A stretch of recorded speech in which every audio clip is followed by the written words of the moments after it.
மெய்ப்பொருள் உறவுகளுக்கு வணக்கம். கந்தர் அனுபூதி 3வது நாளுக்கு உங்களை வரவேற்கிறேன். கந்தர் அனுபூதியை இதுவரைக்கும் நீங்கள் கேட்கவோ படிக்கவோ செஞ்சீங்களா? இல்லையா? அப்படின்னா உடனே செஞ்சுருங்க. அந்த நெஞ்ச கணக்கல் உங்களுக்கு உருகுதா அப்படிங்கிறத சொல்லுங்கள். இதுவரைக்கும் நம்ம என்னென்ன பார்த்துருக்கோம் அப்படின்னா, விநாயகர் வணக்கம் பார்த்துருக்கோம். மயில், வேல் மற்றும் சேவல், அதாவது குண்டலினி அல்லது சுவாசத்துடைய ஒழுங்கு, அறிவு மற்றும் அறியாமையை அகற்றக்கூடிய கல்வி, அதை சார்ந்த உழைப்பு, இது மூன்றையும் சரியாக மேற்கொள்ளுமாறு ஒரு வாழ்க்கை வேணும் அப்படின்றது கேட்டு யானை சகோதரனாகிய முருகரிடம் வேண்டி 2 பாடல்களை நம்ம இதுவரைக்கும் பார்த்துருக்கோம். இன்னைக்கு 3வது செய்கைக்குள்ள போகிறோம். முதல்ல இருந்து கந்தரனுபதி ஒரு வாட்டி பார்த்துருவோம்.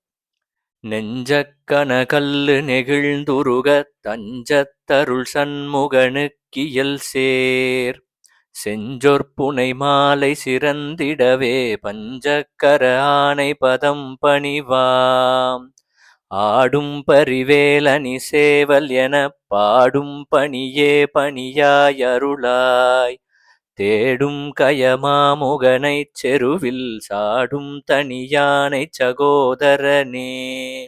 இன்னைக்கு 3வது பாடல் பார்க்க போறோம். உல்லாச நிராகுல யோக இத சல்லாப வினோதனும் நீ அலையோ எல்லாம் அற என்ன இழந்த நலம் சொல்லாய் முருகா சுரபூபதியே. இன்னொரு தடவை பார்ப்போமா?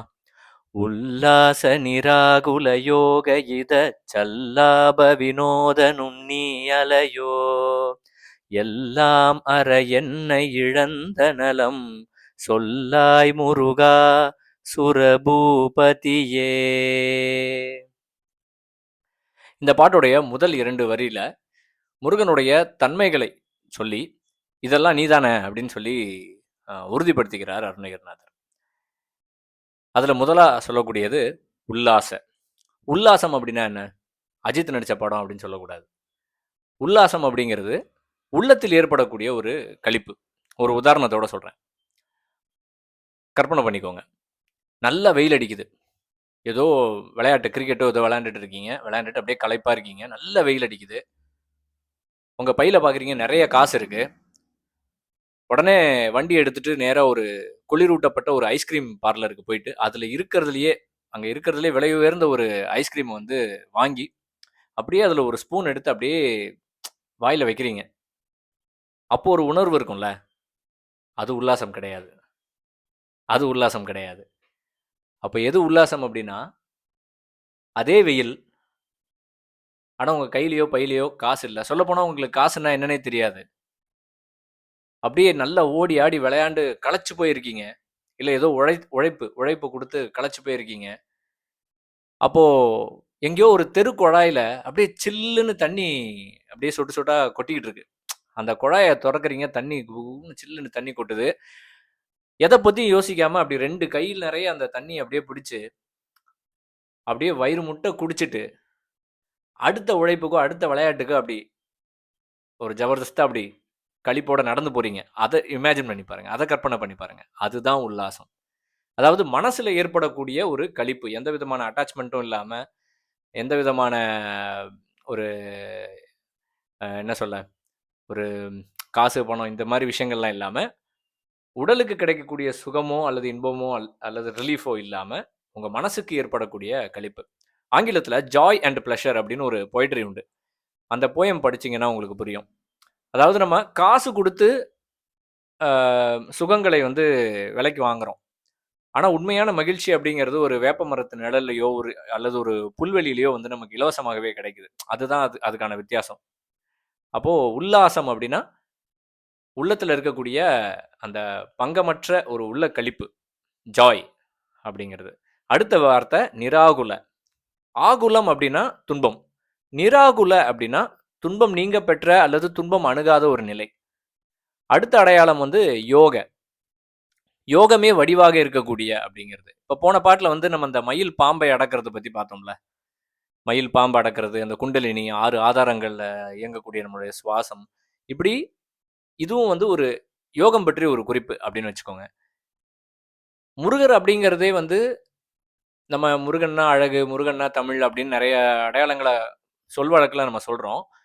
இருந்தாலும் முருகர் அப்படிங்கிறது வந்து சொல்லப்போனால் யோகத்தோடைய ஒரு அடையாளம். அவருடைய வேலாகட்டும், மயிலாகட்டும், சேவலாகட்டும், 6 முகம்னு சொல்கிறதாகட்டும், 6 படை வீடுகளாகட்டும், இது எல்லாமே வந்து யோகத்தோடைய அடிப்படை அடையாளங்களாக தான் முருகருடைய அந்த வழிபாடே வந்து அமைஞ்சிருக்கும். அதை வந்து நம்ம ஆழமாக படிக்காமல் நம்ம வந்து மேம்போக்கா சடங்குகளையும் அல்லது வெறும் என்ன சொல்ல சினிமாவில் பார்த்த ஒரு முருகரையும் வந்து நம்ம ஒரு அரைவேக்காட்டுத்தனமாக புரிஞ்சுக்கிட்டோம் அப்படிங்கிறது என்னுடைய கருத்து.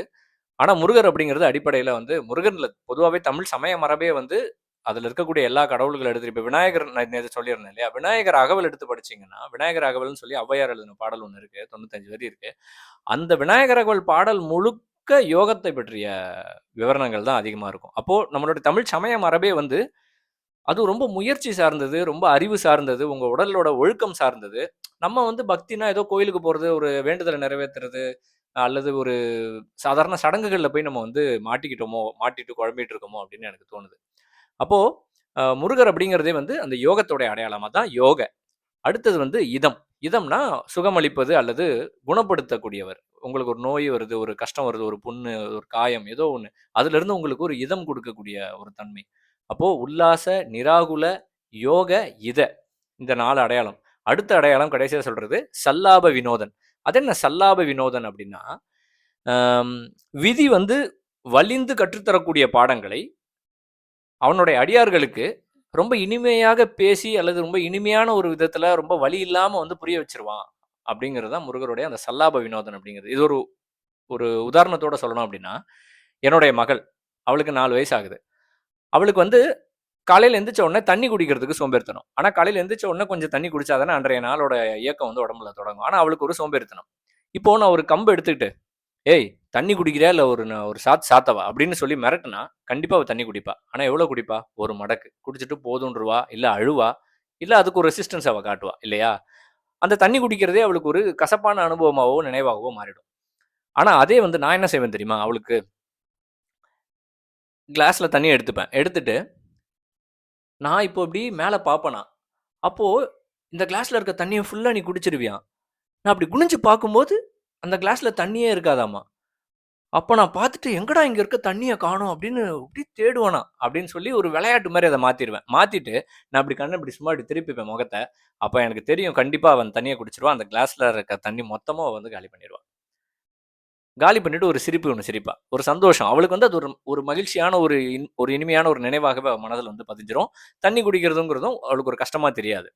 அப்போ இதுதான் வந்து சல்லாப வினோதன் அப்படிங்கிறது. அந்த ஏன்னா விதி வந்து வினைவசமா தான் நம்ம பிறக்கிறோம். வினைப்படி நம்மளோட ஆசைப்படி தான் நம்ம பிறக்கிறோம். அப்போ நம்மளுடைய வினையோட வலிமை எப்படி இருக்கோ, அதுக்கேத்த மாரி நமக்கு கிடைக்கக்கூடிய அனுபவங்களும், விதியோட வலிமை வந்து அதான் விதி வலியதுன்னு சொல்லுவாங்க. விதி வந்து ரொம்ப வலிமையா, ரொம்ப கடுமையா, ரொம்ப ப்ரூட்டலா சொல்லிக் குடுக்கும். ஆனா முருகர கும்பிட ஆரம்பிச்சுட்டீங்க, முருகர்கிட்ட சரண் புகுந்துட்டீங்க, முருகருடைய அந்த வழியில, அந்த நெறியில, ஒழுக்க நெறிக்குள்ள நீங்க வந்துட்டீங்க அப்படின்னா, கொஞ்சம் கொஞ்சமா விதி வலிந்து சொல்லிக் கொடுக்கக்கூடிய விஷயங்கள முருகர் வந்து உங்களுக்கு வலி இல்லாம சொல்லிக் கொடுப்பாரு. கொஞ்சம் கொஞ்சமா உங்கள கடை தேற்றுவார் அந்த விஷயத்துல. அதாவது இந்த ஆன்ம வளர்ச்சிக்கான பயணத்துல. இதுதான் வந்து இந்த சல்லாப வினோதன் அப்படிங்கிறது. இப்போ இந்த பாட்டுல இப்போ முதல் 2 வரில என்ன சொல்றாரு? "உள்ள களிப்பும், துன்பமற்ற நிலையும், யோகமும், இதமும் அளிக்கக்கூடிய அளித்து அடியார்களை இனிமையாக கடை தேற்றக்கூடிய அந்த ஆள் நீதான முருகா" அப்படின்னு சொல்லி கேட்கிறாரு.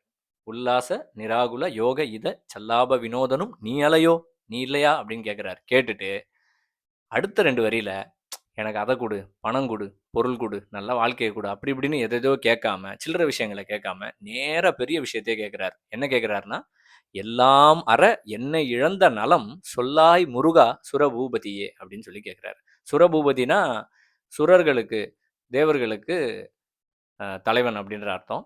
அப்ப என்ன கேட்கிறாரு? எல்லாம் அற என்னை இழந்த நலம். எல்லாம் அறுவது அப்படின்னா, இந்த உலகத்துல நமக்கு இருக்கக்கூடிய பந்தம், பாசம், அடுத்த பிறவிக்கு வித்தாக இருக்கக்கூடிய நம்மளுடைய ஆசைகள், நம்ம வளர்த்து வச்சிருக்கக்கூடிய விருப்பங்கள், இது எல்லாமே அறுந்து போகணும். அதே சமயம், அது அரும்போது, அங்க என்னை நான் இழக்கணும். ஏன்னா, என்ன நான் இழக்கல அப்படின்னா, அது அரும்போது வலிக்கும். அறுக்கும்போது ரொம்ப வலிக்கும். அப்போ, என்னை இழந்த நலம். அப்போ எல்லாம் அரும்போது நான் அங்க என்ன இழக்கணும். அதுல எல்லாம் அற அப்படிங்கிறது வந்து எனது அப்படிங்கிறது.